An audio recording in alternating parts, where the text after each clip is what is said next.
CryptoSLO, cryptocurrency news and investing. CryptoSLO here with more crypto gains.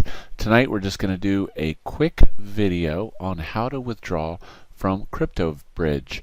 In this example, I'll be withdrawing some of my Raven coins and putting them safely into my Raven Core wallet. So it's pretty easy to do. Go ahead and log into CryptoBridge or restore your wallet to your local browser, and you've got your account, send, exchange, and withdraw.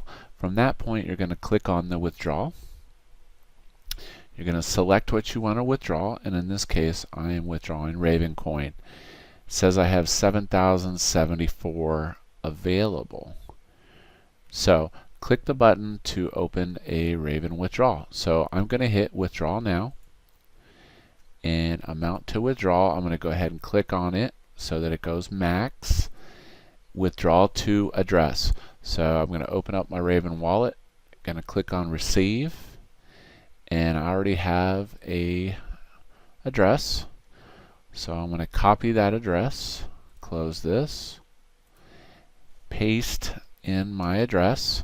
As always, as a general rule, I like to look at the first character and the last character in the address.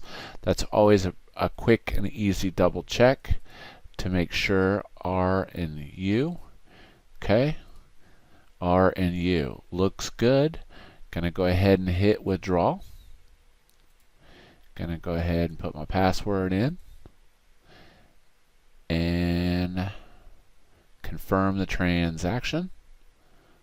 2.24 Ravens. So it's going to cost me about 4 or 5 cents to withdraw. It comes out of my balance and I hit confirm. Insufficient balance. 2.18 bridge Raven is less than 2.